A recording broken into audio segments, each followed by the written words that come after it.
This is Getting Past Subtitles. My name is Sean Peel. And I'm DK Lee. And welcome to our second week of... should I make the footage black and white? Should I just make the whole series just black and white? Just get rid of the color. Except for that. Only the sign just will be glowing yellow. Just like yellow halos around us. Yeah. I don't know if that would work because I already published the last. Well, I could always re-edit it. Just take it off and then put it back in. But yeah, we are doing a black and white series, week number 2. And this week we watched another classic movie. Yeah. From South Korea that is called The Housemaid. The Housemaid. See, in my mind, it was almost Handmaiden.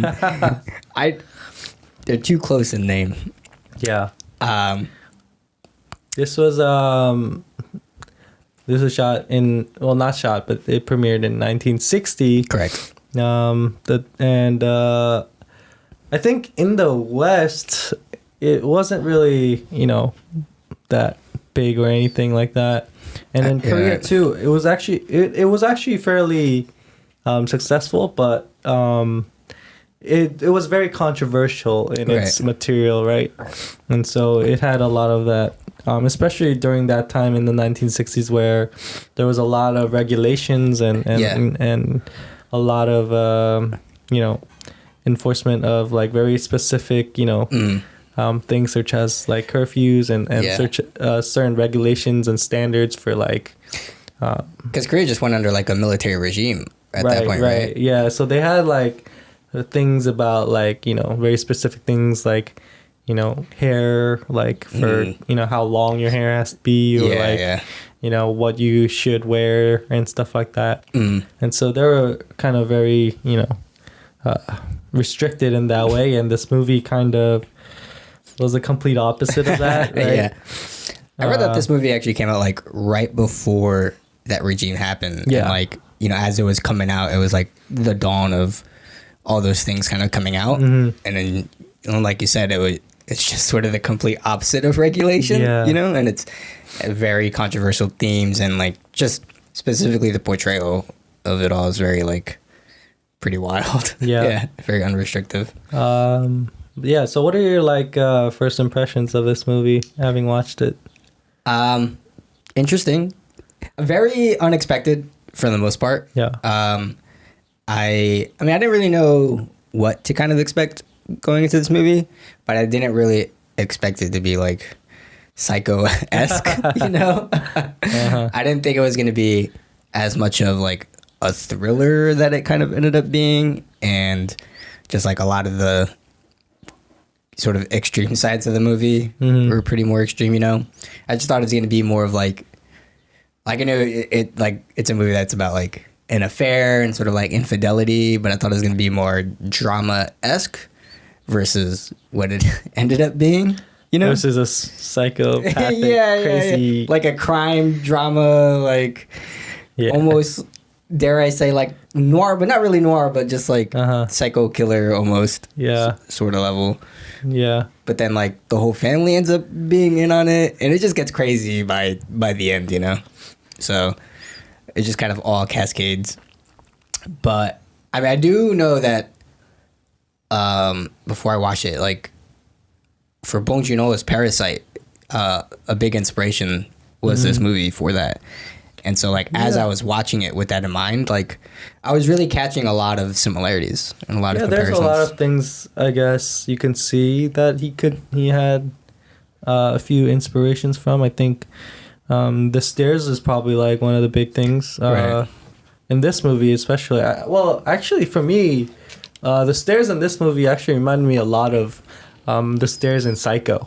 Oh, yeah. Like that stairs and just, in Psycho, the stairs there is like the stairs to the, the forbidden place, right? Yeah, like where room. the mother is and where you're not supposed to go. And there's that scene later when... Norman Bates, spoilers, Norman Bates, he wears his mother's clothes and he like comes down the stairs and kills Yeah. kills the detective, and that kind of reminded me a lot, especially when the housemaid like starts like falling down at the end, like from the stairs. Yeah, kind of reminded me a lot about of that kind of similarity, Right. and also like just like, you know, like imagining Norman Bates like standing on top of the stairs, Yep. and that kind of shot, and reflected here is like the housemaid standing at the top. Yeah. And having that low angle shot of that, those two characters, and like just like that power dynamic that you see through that, Right. with the stairs, and them looking very like, you know, big in that frame, and the family in this case like on the ground, kind of, you know, unable, Helpless. Yeah. helpless and unable to escape from this like web, Right. This monstrosity that is this monster, right? And so yeah, it did remind me a lot of that. But yeah, in terms of Parasite, like a lot of the stair scenes too, there's the stairs to the basement, from the basement up to the house, Yeah. but also the stairs up to one higher level, right? Like to the like kids' the room kids' and the rooms bedroom, and stuff yeah. like that. And so a lot of that I feel like kind of has, you know, a correlation. There's Yeah. also like the stairs outside where, you know, Right. the poor family has to go all the way up the stairs to into like, because they live like in an actual basement. Yeah, Right. yeah. It's like a hole so underground. that is also kind of very cool. And you know, like there's that one scene in Parasite in the rain. There's like I was thinking the that same thing. huge stairs, right? Yeah, they like it's literally like we're watching them go from the family's house back to their house, their apartment, right, in the rain, right? Yeah, in the rain, and they're like going up a hill, and then they have to like climb like the stairs. It's like Yeah. against the wall. It's Yeah. like they're just going up and up and up. Yeah. you know. Yeah, Or technically down and down. Or now. down and- oh, yeah, they're going down, yeah. They're going back home. So yeah, like stuff like that is very, you know, I think you can see the inspirations of like kind of using the stairs as a kind of symbol of you know, going somewhere, or like a higher place, yeah, higher class, right? You know, different place. But like to get there, there's some monster blocking the way, right? Like that, right. you know, like the housemaid is kind of that monster who's, you know, because the wife also has a lot of things that they want, right? Like the wife and the husband, Right. they moved to this new house because they wanted to, you know, live a better life. You know, they're, you know, making money, and Yeah. and they want to provide for their families, and their desire is like, you know, having a bigger house, and, you know, having a television, Yeah. and all these different things. But as they're trying to attain these things, you know, there's this little thing that they gotta worry about. Just a rat. Just one small rat. Yeah, I think like that was probably the biggest thing for me, was just like the literal parasite, right? Where, I mean, for a parasite, like the family themselves are the parasite. For the upper class family, that they go to like, not house it, but they literally, well, kind of house it, but they infiltrate their own ways. But then they find out that like there's another parasite like even beneath them that's been living there. And like also in this movie, like the housemaid ends up becoming the parasite, quote unquote, but like, Right. more of like she becomes the rat essentially. Like that's kind of the portrayal in this movie. But very like they share the same theme of like invasiveness, right? Yeah. Of, like somebody invading a family's home. over. Exactly, yeah. And You just know, like taking over and wreaking like havoc. attaching to the host. Yeah. Like, it's very literal in the housemaid, I think, right? Yeah, yeah. Where she is literally like attached to him, right? Yeah. And like, you know, she's like holding onto his leg. Right. She's like on him. She like throws her hair on him while she's like kissing him and stuff. Like, Yeah, it's yeah. very Your mind. parasitic, right? Yeah. She's like really attached to the host and won't let go, kind of thing. Yeah. And just like slowly but surely just causes the home and the family to like go into disarray. Yeah. You know what I mean? And Yeah.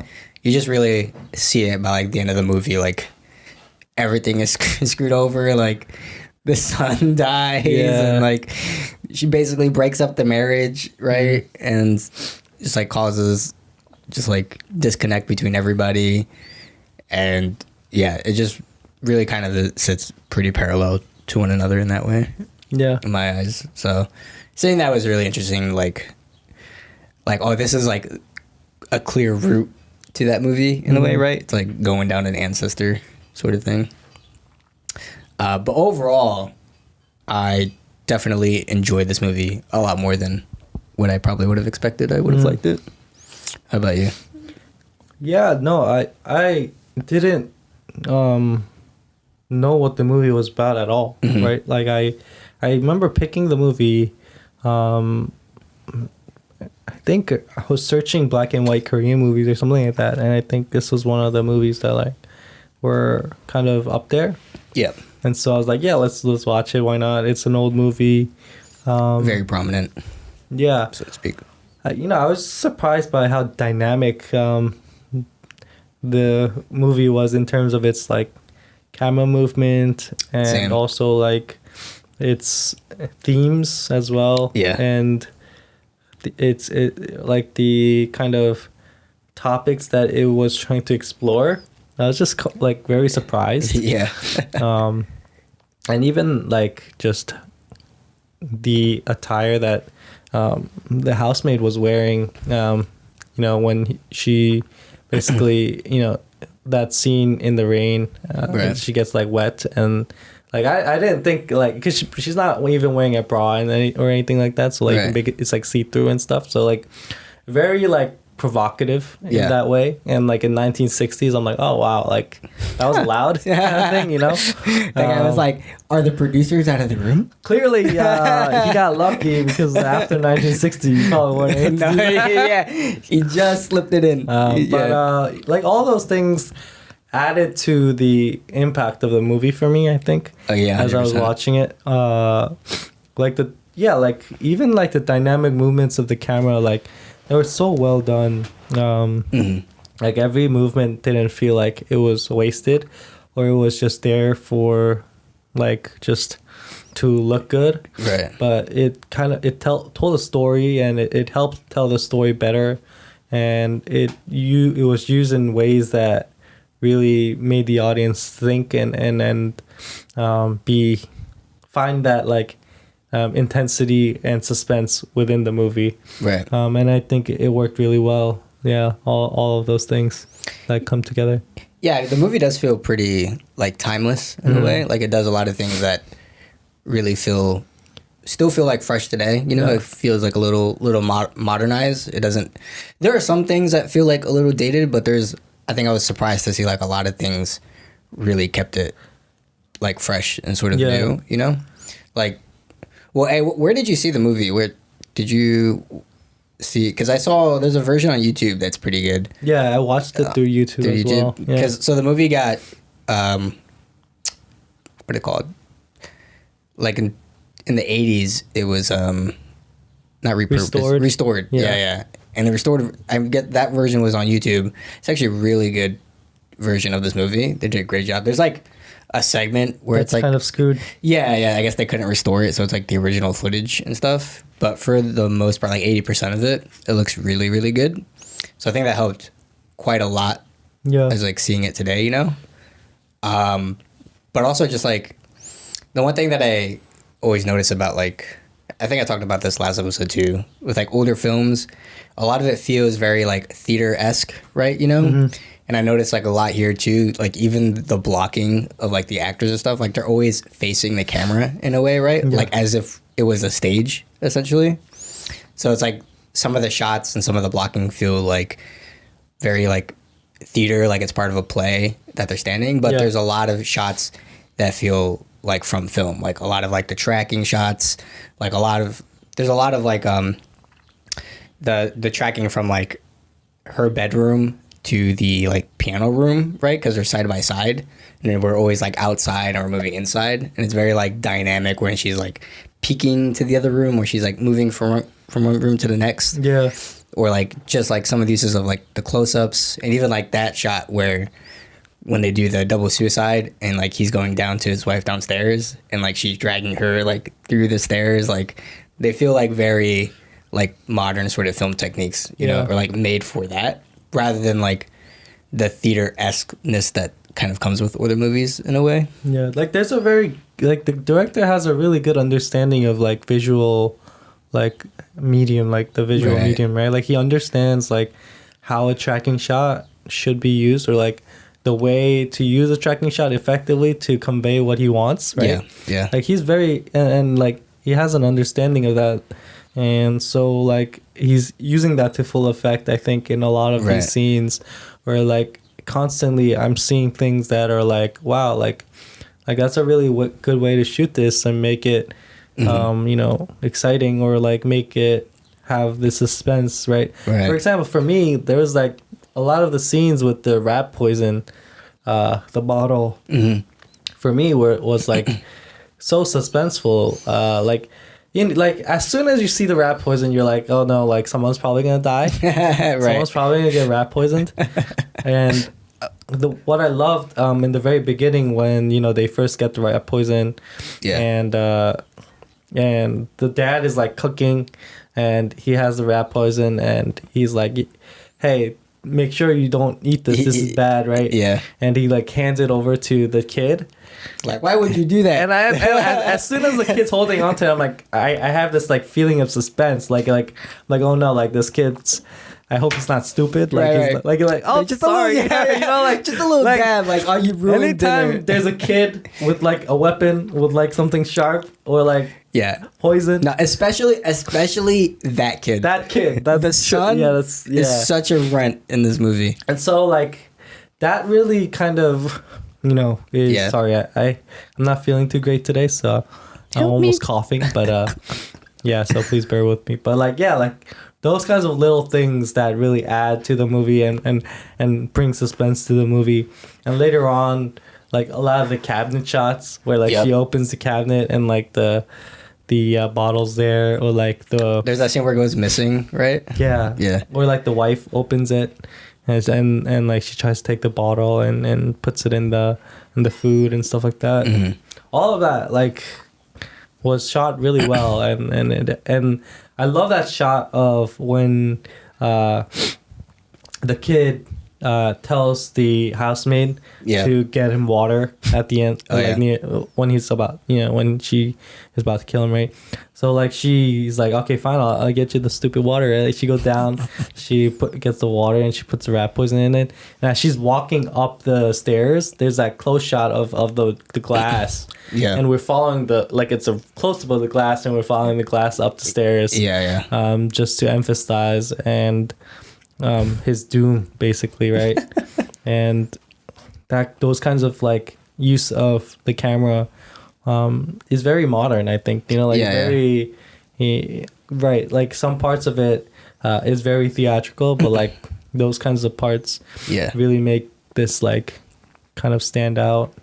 Yeah, it's like, I mean, he knows how to. It's like using the camera, instead of using the camera to just put it in front of the actors and like just to capture like action, he uses the camera to like just accentuate a scene and like bring out, like you said, suspense or like a certain feeling, just like I said, accentuating a scene versus like putting it in front of something. Right. Another great scene is like the scene when the guy, the man, and the piano teacher and the housemaid finally like have sex, right, in her room, and like she like starts taking off her clothes and like she's like doing something with her hair, and the guy like puts his hands like between her like armpits, right, and then she like closes her arms. Like it's such a very like weird way to do it, but like it's also very like you understand exactly what's happening, right. And there's that, and it's really good use of like that close up to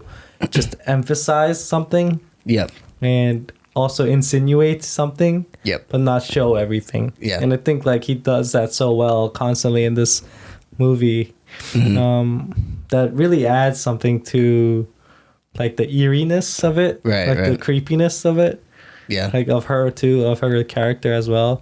Like also like she like goes on his like shoes. Yeah, she stands on them. That like it's so weird, but like it's very like it's unorthodox, but that just adds to like it really adds to everything, and like like all of that just adds up to what this movie is. Right. Yeah, I think one of the like first things that really stuck out to me about this movie was I guess like motifs and just like the way, just like the recurring like objects and like actions that happen throughout the movie that sort of add to like the story or like the tension base. Like that would be one, right? Where anytime that the husband and the housemaid are intimate with each other, like we're always shooting their feet for some reason.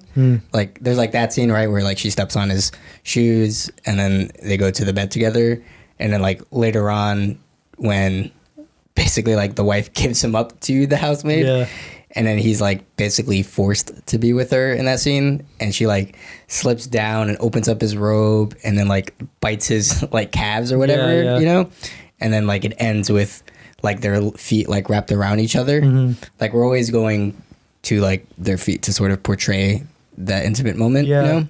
Yeah, I think this is just like my interpretation of it, but I think one reason why is like for the intimate moments between the wife and the husband, it's always shown as like their faces, their bodies, right? Like you see them, you know, they're kind of kissing or like they're, you know, in the bed together, and you see their faces and expressions, and I think it's a kind of and it's the polar opposite of that for the housemaid, right? And it's showing like it's an indecent thing, like you shouldn't see, we don't want to see it. Right? Like it's like this is the lesser part of it, this is the forbidden things that you should not see. And I think it's kind of I don't know if that was intentional or not, but that's of the interpretation that I see through that. Like it's like, you know, this is an affair that you shouldn't be like privy to. You shouldn't see all of, you know.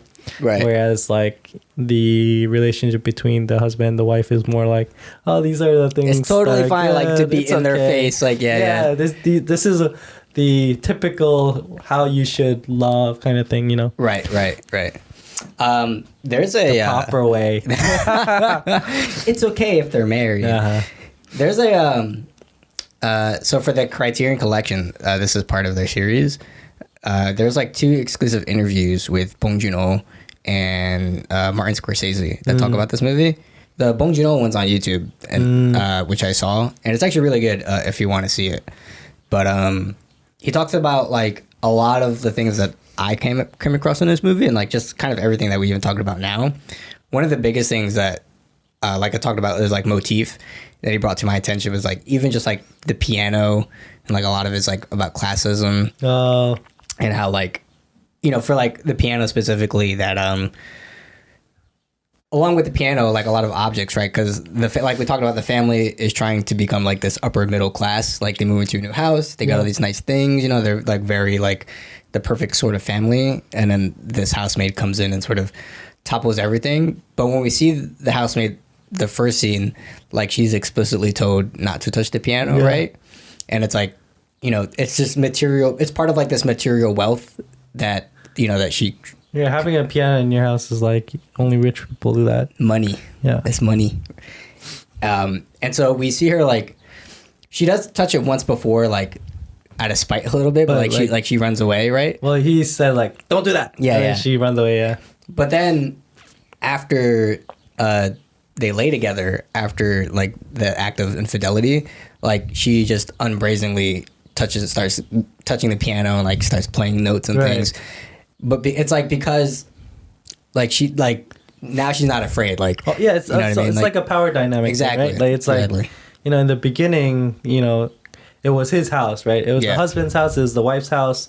Like they had the power, they were the only ones who were able to play the piano, right? And then as time goes on, as she finally gets the leverage, right, of like, you know, of power over them, she just does, you know, she just starts playing the piano and does whatever. Like there's this crazy scene in the movie that I really love. It's like when like it's kind of like a moment of respite between the husband and the wife. Like they finally kind of are like, okay, like, you know, this, we have this problem here, but maybe we can, you know, make up, right? And they're in the bed together, and they're like, you know, kind of kissing and like being, you know, lovey-dovey. And then you start hearing like in the background just like this like dun dun dun dun dun dun dun dun. And it was such a good like contrast and this like perfect way of showing like that their problems are still there, and like it's looming literally upstairs. And as soon as like they hear it, the wife is like go do something about that, right? Like, and then he's like, why me? Yeah, and then he's like, oh damn it, like I gotta go up and try to figure out what to do with this crazy problem. And like it was such a good way of like bringing that like it's such a good way of doing that. Like it's just like reminding you that there's still the threat. I mean, and it's done through sound, right? It's just done through that sound of like the piano and what that piano like signifies by the end of the movie. And I think it's just such a great way of showing that, right? Yeah. Even like so to your point earlier, like with just there's a really big difference between like the wife and housemaid, obviously, and what really was interesting to me was like sexual desire is like the biggest motivation that's like carrying the movie along, plot wise. And like we see it with like a lot of different characters, but even like the wife also has like her own sexual desires for her husband. But like the portrayal between them two, there are like some really steamy scenes between the husband and the wife, right? But it's very like wholesome, like because they're married, and like we said, like shot wise, like we're really like there between it and like not shying away from them being intimate from one another.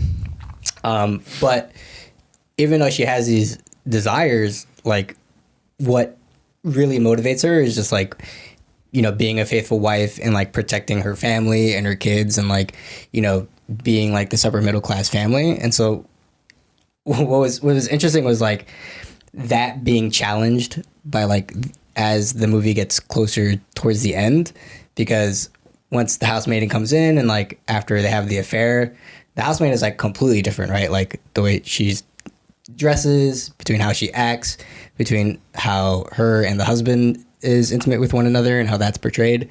But then we see that like once they come into conflict with each other, like the wife is ready to like even give up her own husband to protect like her house and her family. And like, you know, like namingly, like the most bonkers scenes to me is when, so like she has a baby, right? And then she gets talked into by the wife to kill her own baby. Abort the baby. By falling down the stairs. Right. And then like she's like in depression, like turmoil for a few days. And then actually the husband and the wife have a new child of their own, like right afterwards. Yeah. And like she threatens to kill the baby or whatever, and then she's like kicked out of the room. But she goes back upstairs to give the water to the son and the other two kids and pretends that it's rat poisoned. And then like that ends in a scramble with the kid running and then falling over the stairs and then dying. It's like basically manslaughter, right? And the mom, the wife, decides to not go to the police because of like their livelihood would be at stake, right? If this came out. Yeah. So she would rather give up her husband to the mistress in order to protect like what's left of her house and her family and things like that, you know? So it's very like when push comes to shove, you know, it's just like challenging the, you know, that wholesome idea. Yeah. I mean, the women have basically all the power in this movie, I feel like. Yeah. And the guy is like a dumbass. You know, like he's so helpless. But he's just like being carried along. Right, like he has no like real agency in the way that he does things. Like, and it's weird because in the beginning of the movie you feel like he does, right? Exactly. Like it seems like, you know, he has like the head household. He has the head household. He's, you know, admired by all these like women, right? All the factory workers who, you know, who are like, you know, fawning over him. Right. And he's the piano teacher. He's like the romantic dude, right? And even when the letter, like the first girl, the factory worker girl, gives him the letter, right? He's very tactful about it, but he's able to like be like, no, this is not going to work. This is Yeah, not right. how things are going to be done. And she gets basically suspended for like 3 days or whatever. Yeah. And she basically decides to leave. Just quit altogether. Yeah, quit altogether. And like through those actions, it portrays a picture of the guy as somebody who has things under control. Right. Yeah. He's like, And yeah. even when the I think her name is Kung Hee, if I'm not mistaken, but it's the girl's friend who Kung Hee Cho. comes for the piano lessons. And even then, when she tries to confesses her love to him, he's like, no, you can't. Not. Yeah. Like, I'm not going to have this. Yeah. You're not going to kill my family and my... But she gets like even more extreme, and she's like, well, then if you're not going to take my love, then I'm going to accuse you of rape. Right. And he's like... And all of that kind of... It seems like he is able to control things. Right. And then the housemate shows up and he just loses all control. Well, Right. that moment, that is the pivotal moment, right? It is, yeah. When she confesses, she gets kicked out, but the housemate's there. Yep. And she, because of the fact that the housemate is there, and he was kind of like, he was doing his best to stop his own temptations, right? Right. Like stop being tempted by these women, but then he was able to kick out one girl, but then there happened to be another girl, and he's unable to, continue to prevent his temptations, and he basically succumbs to it. Right. And that's like Dun, dun, the dun. moment where everything spirals down, and and you realize that he's a dumbass. He just can't do anything. It's like once properly. As soon as he's like 1 foot over the edge, and then it's just done from there, it's right? just done, Yeah. He's just like, he like attempts, right? He like goes to he like banters between him and like, I guess his old superior or something. Like a senior, somebody who knows. Like, should I confess? Like, what do I do here? Like, I love that part because he's like acting so morally high, right? He's like, wow, like I can't believe you would give me this kind of advice. Like that's messed up. Yeah, you call yourself a senior, and then he leaves, and yet like at his house, he's just like done screwed up, faced with reality again. Like, what do I do? Faced with reality, and it's like a solid like 5 minutes or something of him going back to his house, looking at the housemate and like, no, and then like going to his family and like feeling shunned, and you know what I mean, like he's like trying to keep this secret but is really struggling, and then like he finally confesses to his wife, and then that's when shit really hits the fan. Dude. It gets really crazy. It just when like, okay, well, like the wife decides to like beg the housemaid to like leave, essentially, right? Yeah. And then I guess she refuses or whatever. Mm-hmm. And then like she comes out. No. Before the confession even happens, he finds out that she's pregnant. Right, Mm-hmm. But the wife still doesn't know anything. Like, well, she finds out that the housemaid is pregnant, but she doesn't know that. The wife is like, oh, do you have morning sickness? Yeah. If you had a husband, you'd be so happy for you. Whatever. She's just like, kicking her on the side about it. But then when he comes clean, like, now everything makes sense. Yeah, everything clicks. Yeah, and then that's when she goes upstairs and then convinces her to abort the baby. It's just like ruthless, Yeah. Yeah, and then after that, it just gets out of hand all the way. Yeah, it was really very, very, it's really well done. Yeah. What did you think about the kids? Like just the dynamic with the kids. I don't want to say that the son deserved it. Come on, the son doesn't deserve it. No. Stop.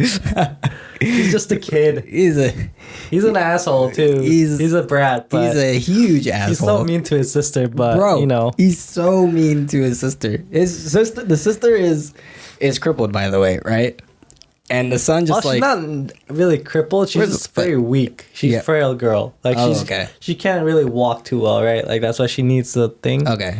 That's why the dad is like, you gotta exercise. Make sure she exercises. Like I wouldn't know if it was like I don't think she's like thing or sick. Right? I don't think or she like has an like accident an issue. thing. Right. but the son is like super mean to her. Yeah. And gets her like in a couple of accidents throughout, you know, like, so like there's like quite a bit of a time span between the movie, right? Because the house isn't even done in the beginning of the movie, right? Yeah. And they're like chilling, and then the son is eating the snack, and they're like playing and chasing after each other, and then the son like he's like, look, there's a rat, and scares her, and she tumbles down the steps, whatever, and it's just like, you're such a dick. Like, who does that to their sister who's obviously not in great condition already, you know? And like things like that happen throughout the movie. And I get like, you know, he acts like really, really cold to the housemaid when she's introduced. Like he steals the cigarettes from her, and it's like, you can't smoke, like whatever. Yeah. And then like they get the TV, and he's like, you can't watch TV. Yeah. You know.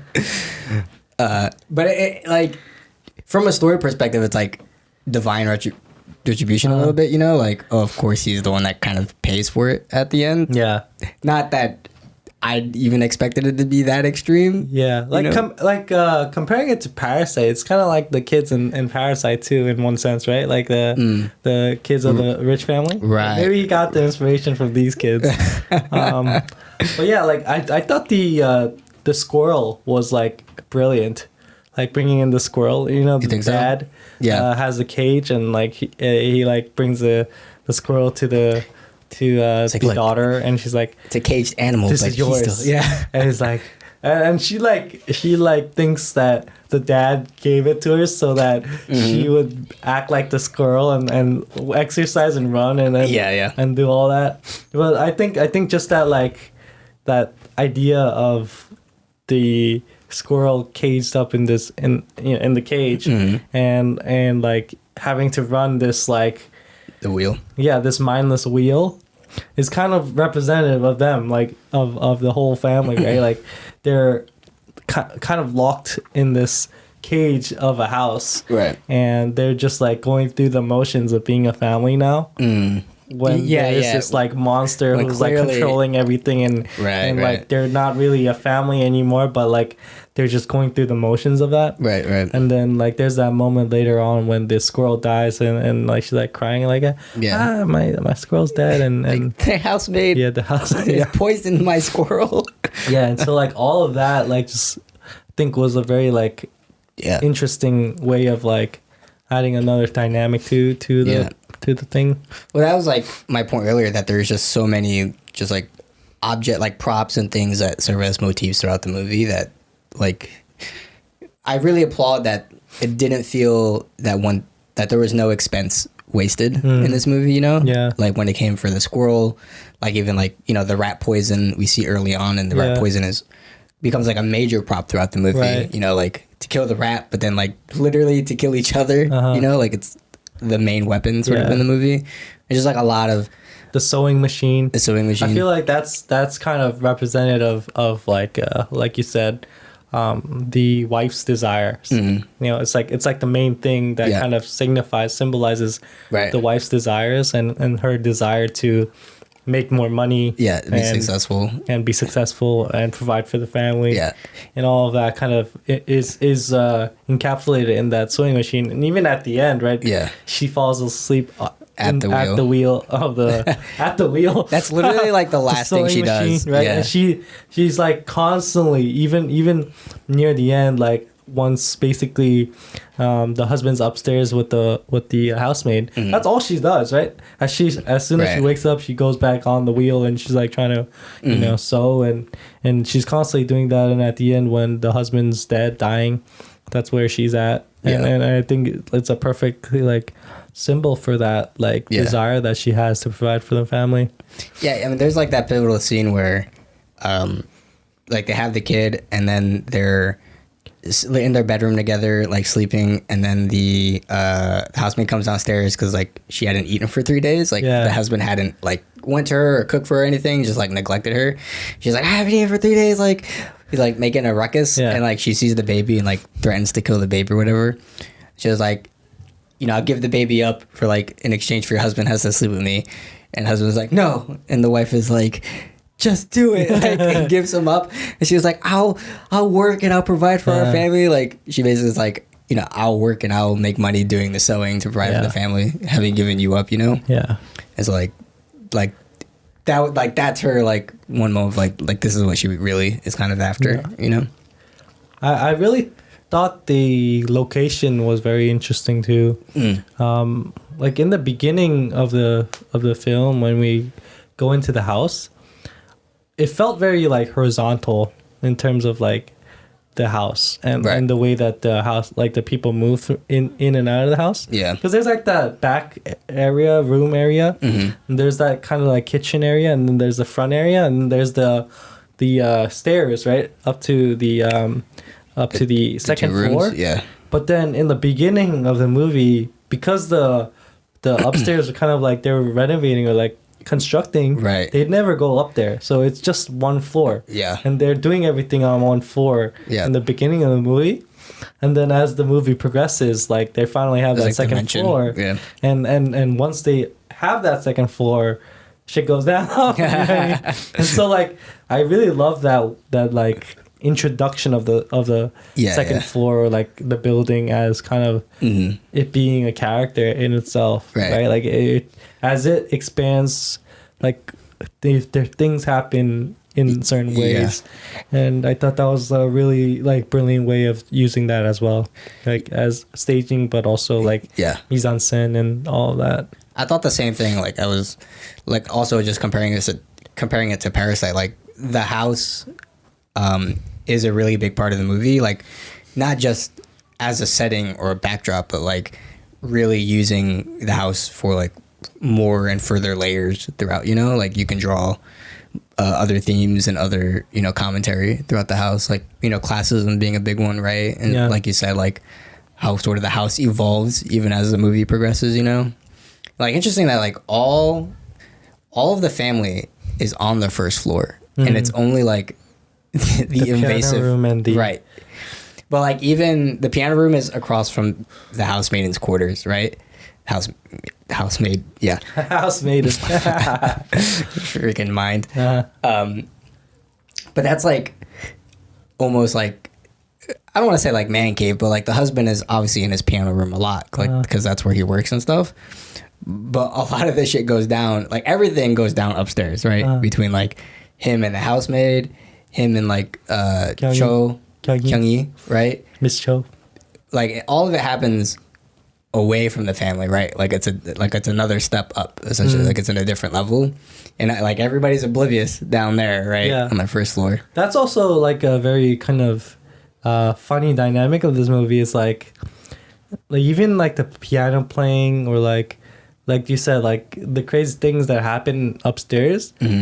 It's almost as if like the people downstairs are like they choose not to think about that stuff. Right. Yeah. Like this is one example of it that was kind of, well, not necessarily up and down example, but just like kind of like a funny thing about like characters that I thought was like, that scene when the wife first like finds the rat and she like faints or whatever. Yeah. And the husband goes and near the end, like he starts like kissing her up, like her face and stuff. Exactly. And there's like the kids are just like kind of staring. Like they're obviously not in the frame, but they were there too. Yeah. They're watching the whole thing. Exactly. That's what I was saying. Like there's some steamy scenes between them, but it's like that scene in particular. It's like there was no need for it to like. But I feel like that's like basically what happens a lot in this movie as well. Like, like imagine like being in the shoes of these children and like having this crazy housemaid like doing all these different things with your dad, right? Yeah. And they're just kind of there, like even like, and I guess they do kind of like, because of the way that they act towards the housemaid, you can kind of infer that they know what's kind of going on. Sure. Probably not like to the depths and the all the details. Yeah, but like full understanding of what's happening, but like they just have an inkling, like a sense of like she's not the best person in the world, kind of thing, right? That's she's like untrustworthy, right? And so like seeing that is very like funny and also like weird and and like that was a very interesting thing about this movie that I saw, was like the like concerted like effort to kind of ignore or just like no, but not confront like the issues at hand, or like the big problems, or like the things that are like going on behind the scenes. Everything just gets like swept under the rug a little bit. It was kind of that's like very funny to me to see that like happening. Even like maybe the biggest like confrontation between like the kids, or really this is after the son dies, is when so again, like after the housemate comes downstairs and like the daughter is tries like to steal the rat poison. Yeah. After that, and then like she's like kind of eavesdropping on them. Yeah. And then the dad and the housemaid come out of the room, and then like the daughter's there like in front of them, and they're like walking past her, and she's like backing up like, "Where are you going, Dad?" Yeah. And she's like, "Upstairs with me," and she's like, "No," and like clearly just like scoots past her up there, and she's like, "Oh no, she has rat poison." She's gonna, don't drink the water. Yeah, don't drink her water. Yeah, like those kinds of things are so like interesting to watch. Yeah. It's so screwed on so many levels. Yeah. Yeah. It's in some ways it's like you said, it's just a weird juxtaposition of like, we're not explicitly saying the issue, but like also in action is really explicit of like what's going on, like especially in the kids' point of view, right? Like, it's like they don't really have any power to do anything, exactly, but they're seeing things unfold, right, and they're very uncomfortable by it, right, and they're just kind of, but also confused by it, I'm sure, right? Like they're not 100%. Fully understanding what's going on, right, maybe like the dynamic of these things. All they can do is kind of like get in the way a little bit, and the most basic things that they want is like to protect their father, or like like those things are like kind of popping up, which is kind of cool to see. Also, it's very interesting, like even when the daughter tries to take the poison from her, like obviously it's like upstairs or whatever, and then she tries to take it and gets caught by it. Like she's trying her best to kind of save her family in a way, right? But then like after that she disappears from the movie. Basically, her and the baby, bro, the newborn. It's like there, and then like, what newborn? Sure. But what did you think of so in the beginning, one of the factory workers that confesses, and then like all of a sudden she commits suicide, and like it's like a big deal. What did you think of like how that whole thing happened? I thought it was kind of like a foreshadowing of like the bad things that are kind of gonna happen because of his choices, or like because of the way that he's like acting, right? And it's kind of like it's kind of the moment where like the ball starts to roll, right? Like that's the moment when Kyung-hee finally finds the courage to tell him the truth about like who did the letter, right? Yep. That's when and that's what leads to her ripping off her like clothes, and handmaiden coming, and handmaiden I got him. The housemaid like being there as well. That's the moment where that happens. It snowballs from there. And I think what's interesting is like it comes off the foot of when the family is the happiest, right? Yeah. Like they decide to go to the mother-in-law's house, right? And they spend time there, but then he kind of says like the mother-in-law took them hostage, and he's alone at the house now with the housemaid and Kyung-hee, right? Yep. Yeah. And that's when bad things happen. And so like I feel like that's like a kind of foreshadowing of like, she died. Yeah. Suicide. Like, this is your fault, and bad things aren't gonna happen because people are gonna put blame on you for all the bad things that are going on. It's the bad omen to like the dun dun dun. Yeah. Right. Yeah, I think like at first like kind of saw like a little left field, just because, like I said, like they're right at the highest moments in the family, right? Sort of things are going well, and then like he goes back into work or whatever, and then it's like, boom, like, oh, you remember that one girl? Like, she's dead now. Yeah. And then it's like, it happens like really fast, where it's like, boom, funeral, goes to the funeral, then it's like dramatic funeral scene, and the mom's like blaming him, and then cut to like depressing rainy day back home, and then like everything else happens after that, where like with Kyung-hee and then like the housemaid, and then it's just like the ball just like sort of moves fast. I'm quite surprised by how like confident he is in cutting things and editing things in a way that like are very sparse in terms of like what he shows, but assumes that the audience will understand.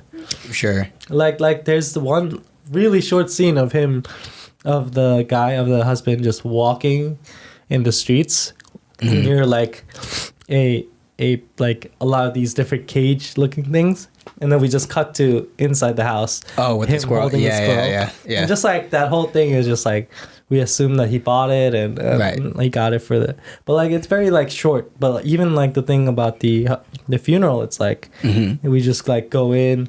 It's like that short scene with the mother like kind of like my you know, this is your my fault. girl was such a good girl, and you know it's all your fault. Like those kinds of things, like very short, but so much impact and like just like you're kind of left to infer a lot of the different things. Right. Yeah. Yeah. The pacing is really quick. It really adds to like the pacing of that as well. Yeah. Just kind of carrying it I along. was just very like surprised by the introduction of the housemaid. I think so. I think same. Like how she just comes out of a closet or something like that. Yeah, like just a little rat. She comes out of some portal. Yeah. Some like portal of evil. It's like I've been holding this this person in my closet for a while. And you know, she comes out like smoking. Yeah. You know, it's just very. Well, I thought it was like more interesting and maybe like a little weird of like how almost insignificant of a character she starts out to be, right? Yeah. And then she just turns into a monster. Yeah. The main antagonist, because we start with Kyung-hee at first, right? Yeah. And so, but she just serves as like the proxy that introduces. I think her name is like Myung something. Myung-Sook is the housemaid's name, and like she hires her to be the housemaid as like a favor from the teacher, or whatever, right? But like, and we know that from like the first scene of meeting her, like she's like she's kind of like not that great of a person, or like, you know, she seems like kind of troublemaker. Like obviously she's smoking in the closet when we meet her, right? She seems very sort of out there. Well, she seems very simple, right? She doesn't seem like she doesn't even seem like she's a bad person or anything, right? Sure. And it's not like she has the worst of intentions. She just wants money. Yep. And that's why she decides to do the job. Yeah. And even when she's at the house, she's not necessarily like a bad person, right? Like no, she's just like in the back, like even when she's a very minor, like almost like you don't even see her kind of character. And then, but she seems fit for the job, right? Because it's like we knew that they have this rat problem beforehand, and she gets right? The rat, right? Exactly. So it's like, oh, great. And judging by the way, like depending on how you see it, you're like, oh, she's really good at her job, or she's a psychopath. She just doesn't care about killing rats at all. Yeah. Well, like, I mean, at that point, like, once you see her kill the rat, like, she makes a lot of, like, licking her lips expressions, and she's, like, really content on getting this rat, you know? And, like, there is that bit of, like, psycho-esqueness about her, you know? Like, obviously, she's not... Maybe there's a screw loose somewhere in there, you know? But for the most part, it's, like... She's a minor character, like, okay, and like she's fit for the role that she does, you know? Yeah. So you don't really think much of it, and then we have like a lot of other things that we're worrying about, obviously. So when it comes time to like, and even like, you know, she's the housemaid, and then we come back after they come home, and then like the suicide thing happens, and it's like, oh, that was pretty crazy. And then when we come back, Kyung-hee like does the confession and stuff, and like she's still a minor role through all of that, but then like out of nowhere, for me, I was watching it, and she was like, you were jealous of Kyung-hee the whole time, like, and now you want in on this, you know? And it's just like, she just throws herself on top of him and then stirs up this whole thing. Yeah. But it's like, we've known nothing about who this person was before then, you know? Yeah. I have a question for you. Like, who do you think is at fault? Do you like, in this movie? Because, like, you know, it's interesting because the husband and the wife, when the husband confesses to his affair, right? Like, at first, he's kind of like, oh, I'm sorry for, you know, having an affair. But, like, later on, he's kind of like, oh, it's kind of your fault too, though. Right, yeah. In the same conversation, like, if it wasn't for this big house, you know. But that's like typical, like he say, she say. Yeah, I know exactly. I mean? So I'm just curious for you, like, right. Like what do you think? Like, do you where do you put the blame? Do you put the blame on the housemaid? Do you put the blame on the wife, the husband? Like, what do you think? I mean, like, the pivotal point is when, like, he goes to a room and then obviously, like, he slips his hand under and stuff like that. So, but it's like, I mean, they're both wrong there, right? I mean, it's like we talked about earlier, like, he's kind of the typical man of the household sort of thing and is able to, like, kind of control situations and his own temptations, and then, like, until he isn't. You know, so at that point it's like, well, you fucked up. Yeah. You know, you can shoo away Kyung Hee, but you give in to this other character, right? But then also she's just batshit crazy. So like obviously she has a lot to do with it as well. So you have to put the blame on both of them. It's like everything after that, right? It's like when things get crazy. I just felt like I just thought it was funny how, like, so typical of him to like start putting the blame on the wife. She's like, how could you do it? It's like, I'm not at fault. If you didn't want material things and money, we didn't have this big house, we wouldn't have had to have a housemaid. What got me was in that conversation, in that fight, was like, he's like, you'll love me if I commit murder, right? Oh yeah. She's like, yeah, and then like he's like, you'll love me if like I slept with somebody else, and she's like, oh, no, right. And then she's like, how can you destroy the little happiness that I have? Yeah. And she's like, you might think that I want like money and a bigger house and a television and that stuff. She's like, but I would love you through anything or whatever. And then after she says all that, he goes, I'm not at fault. If only you didn't want all those things. She's like, she just finished saying. Yeah. Like... So I was like, you're being a little redundant there. But yeah. I just really like that dynamic there. Just like it was just such a good portrayal of like the human like psyche, I feel like. Yeah. And the way that people love to put fault at others. Yeah. They don't want to take responsibility. They don't want to take the fault to themselves and really own up to what they did. Mm-hmm. Even when they kind of feel sorry. Right. And they kind of understand and have the guilt to understand that it is kind of their fault, but they're so desperate to push that blame to somebody else. And I think this movie like really portrayed that well, and even for the housemaid too. It's like her logic is kind of like in one weird way it kind of makes sense, right? It's like you killed my son, so I'm gonna kill your son. Like I deserve like some kind of retribution. I deserve some kind of reparation for the damage that you did to my life. So like now this house, this family is gonna be my family. Like that kind of thing. Like I mean, obviously it's psychopathic, and obviously like it's like warped, but like in her own warped logic, like she tries to make sense of that, right? And I just love that.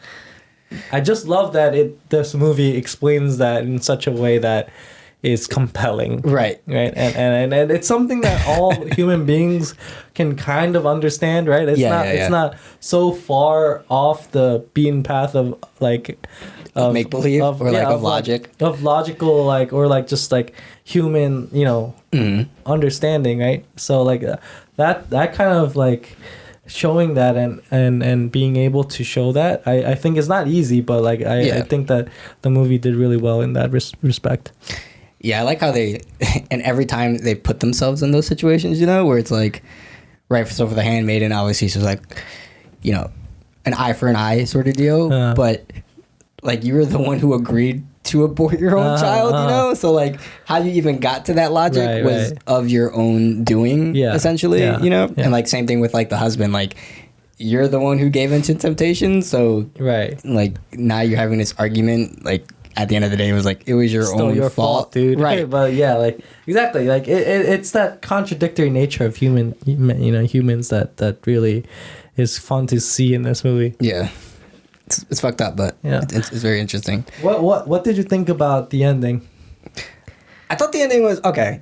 So the ending, like shoots away everything, right? It's like we go back to the prologue per se, right? And then he like breaks the fourth wall and he's like, don't cheat on your wife, essentially. I think that was actually just added because like, so the ending before that, when like they die and like we pull back and like the wife is there and like they're dead or whatever, and pull back out of the window, like that was just deemed too extreme for the public audience, so they had to kind of add something else, and so that's why it seems like kind of an uncanny cut and like an added scene to it. But I think I really like that original ending where they both die and we pull back to that scene and it's just kind of like them laying there and it is what it is, you know? Well, I'm talking about the like the fourth wall thing. Fourth wall thing? Yeah. That's bullshit. I don't care about that. You don't like that? It's so dumb. Yeah. I mean, yeah, like for me too, when I first watched it, I was kind of like what the heck? Like why did they like just go back to that? It feels so inserted. It does feel very inserted. So yeah, like I don't really like that personally. Yeah. But I can kind of see why he might have done that. You know what I mean? Especially during that time. Yeah. Like when, you know, the subject material is very kind of touchy, right? Yeah. And so it's like, oh, but if I make this informative tale, right? If I make this a tale of like what not to do or like what to be careful of, then I could get away with it. Maybe I can just kind of So I do kind of feel like maybe he had those kinds of thoughts of why he decided to do it that way. Yeah. And it's kind of, you know, it goes back to the beginning, right? Where like it's, you know, the husband and the wife is in the lobby or living room or whatever. Like, he's like reading a newspaper and he's like, oh, like there's like this like news of this housemaid who kind of ruined the husband, family. Yeah. And they're like, and he like tells the wife, and she's like, you know, why would you do that in the in the sacred family, right? Like in the sanctity of our sacred family, like talk about these things and stuff like that. And you know, at the end, it's kind of a continuation of that. Yeah. And I can kind of see like how he kind of was preparing for that, and kind of trying to, like you said, create this buffer. Yeah. So that, you know, when he does release it, there won't be such like crazy backlash, perhaps. Right. Yeah. It's just like circumstance of its time. Yeah. Right. So like for me personally too, I don't think I necessarily liked it. That ending. Did you feel like even before like the actual ending of the tale that there were places where the movie could have ended as well? I think when the guy dies, that's probably the best place to end. Sure. Yeah. Yeah. No, I think I'd have to go back again. I think there were like some scenes that it kind of dragged on a little bit, that like it kept like adding things where I was like, I could see this being a stopping point, but like we kind of keep going into other things. Yeah.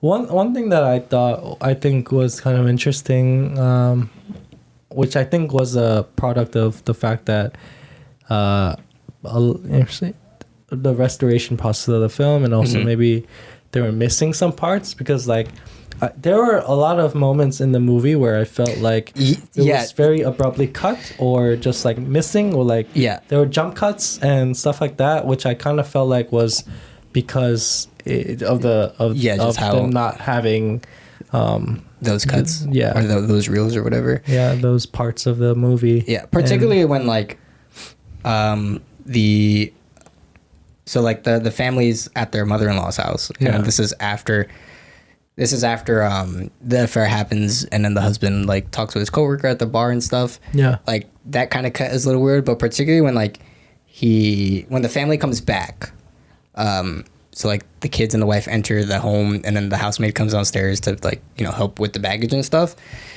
and then she's like asking about dinner, like, oh, how's my husband or whatever, and he's like, well, I don't know, he hasn't eaten for 3 days or something, and she's like, oh, he must have missed me, and then it cuts to like not restored footage and like an older footage, and then but it's like abrupt, because it's like it cuts to immediately him being like, oh my god, like she just killed herself, like this intense thing, like there's it's not a smooth cut and transition, and I think this is definitely because of like the inability for them to restore everything, but there's this one moment where it is a result of that, but I thought it was kind of cool. Was like there are a lot of shots where the wife is wearing white. Yeah. And so it looks very over like exposed and blown out in the shots. Yeah.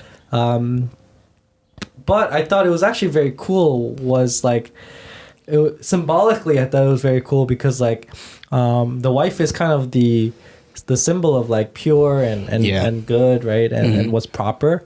And so like that white, like that almost like glowing white on her. Angelic. Yeah, like juxtaposed with the housemaid wearing black.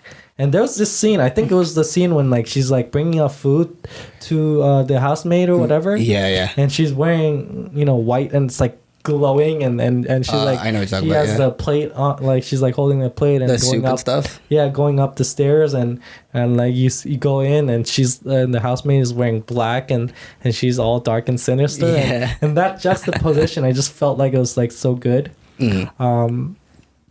Obviously, it was probably because well, she's wearing white and she is wearing black, so it is definitely intentional in that sense.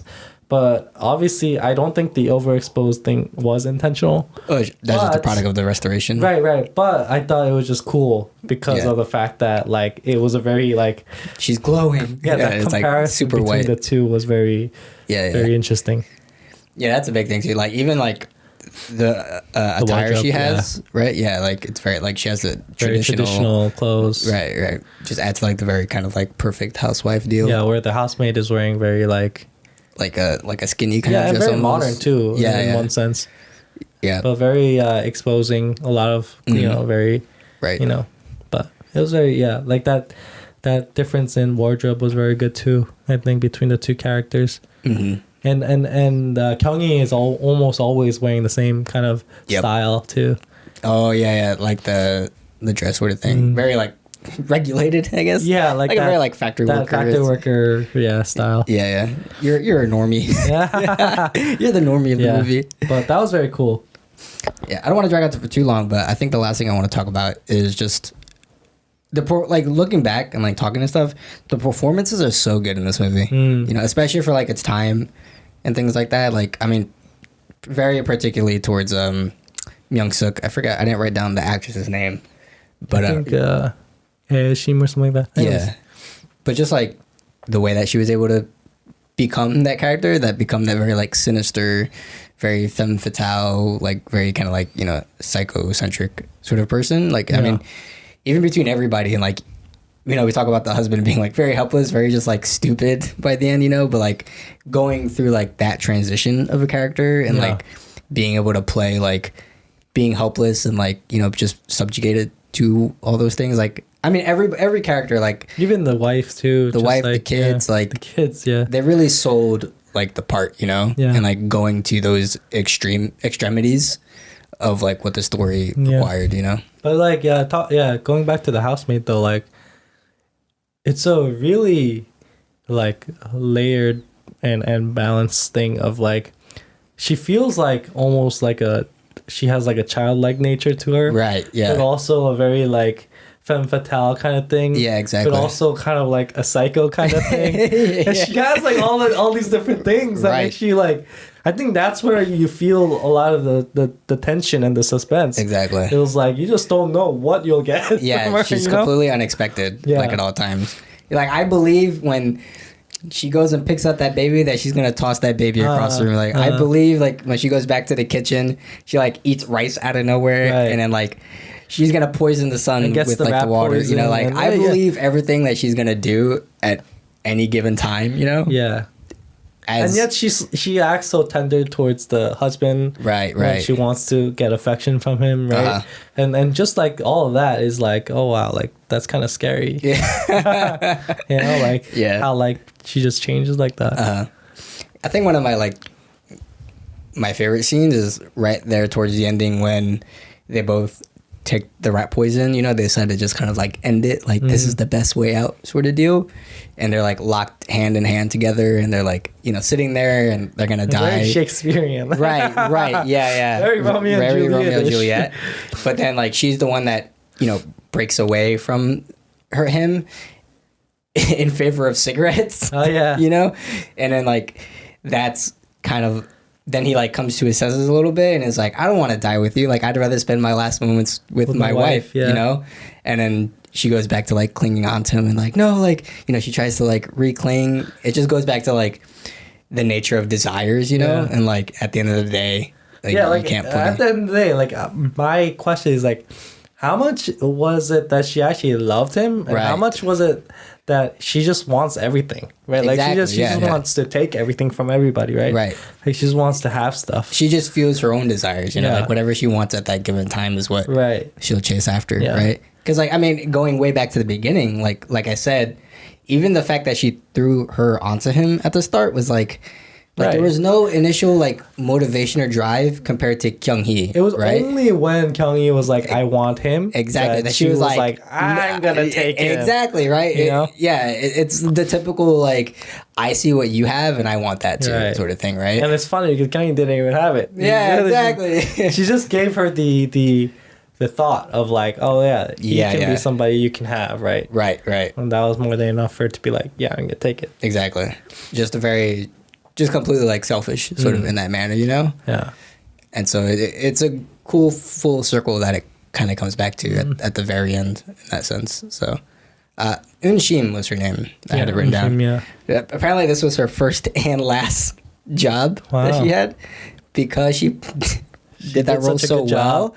Nobody else hired her because she had so much disdain in like the public eye. So sad. That's pretty boss. That's pretty unfortunate. That's pretty base, to be honest. It is pretty That's just based. Like, I'm too good at this job. I'm done.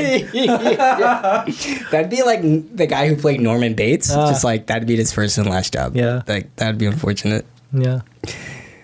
But the 60s. Yeah, it makes sense. A lot of times, like, that happens, though, like, for actors, too. Yeah. When, like, one of their roles is so, like, iconic or, like, so ingrained that people have a hard time, like, changing that idea of who they are. Exactly. Yeah.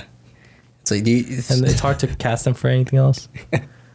Poor Chris Evans, you know. Chris Evans is a great Captain actor. America, you know, every time you see Chris Hemsworth, you just see Thor. Exactly. Kind of like that. These guys are actors. Like, they can do other things if you just let them. Yeah. But overall, really enjoyed this movie. There's just like so much that you can like dissect out of this movie. You know, I think it does best of both worlds. That if you gave it a try, this movie would really shock you. You know, if you're not like into sort of older cinema or like classical cinema, this movie is definitely out there enough to be like, that was unexpected. But also even just like from a filmic perspective, like there's definitely a lot to dig into if you listen to our hour plus discussion already, you know. Definitely highly recommend. And it's on YouTube. Like you can it's available at all times. Do you ever feeling like you want to see a family go into ruin? Take this movie for a spin. We are going to jump into something pretty dynamically different, I think. Yes. For next week, we'll be watching The Book of Fish, which is not a classical film. Nope. This movie came out in 2021. And was directed by Lee Jun-ik. Yep. And I have no idea what this movie's about. Yeah. I have no idea. I've watched this movie. Have you? And, I really like this movie. But it's a very different movie. Yeah. Okay. Especially from all of the movies that we've watched previously as well. First of all, it's in black and white, but it's also a period movie. It's set in Korea, so it's set in I forget exactly, but I think it's 1700s Korea. Okay. I think, but so it's a period piece, but it's also not like a political per se movie at all. Usually, a lot of times when it's like a period movie, they kind of go into a lot of the like politics of the time, or like the kings and stuff like that. But this movie is not like that. It's very much kind of. It's a movie about a guy who goes on an island and he decides to write a book about the different types of fish. Yeah. in the area, basically. It's gonna be a And boring that sounds movie. like a boring ass movie. It's So gonna be it might be. What You did might not pick? like it, but What did you pick? you might not like it, but I did a good job hyping this up until 2 I just seconds ruined ago. it for you guys. You literally. But it's an interesting movie. It's a very kind of like a life movie, you know. Okay. It kind of reminds me of like. Did you watch the Big Year? The Big Year. Yeah, with Blackjack is in it, and Blackjack is in it. not Black Jack Black, not the card game. Yeah. And what's his name? The other guy. Owen Wilson, Steve Martin, Ben Stiller. Great cast.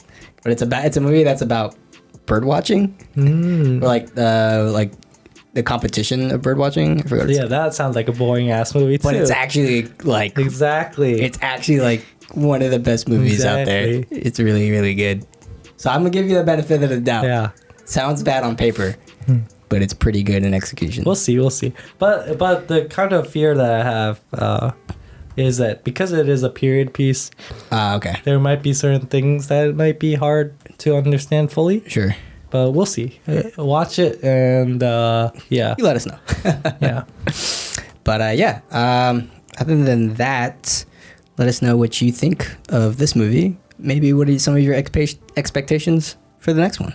Yep. And a quick shout out to our Patreon page. If you would like to listen to our episode on the Book of Fish a week early, give us a subscribe as well as some other bonus stuff available. Other than that, we'll see you next week for the Book of Fish. Peace. Bye.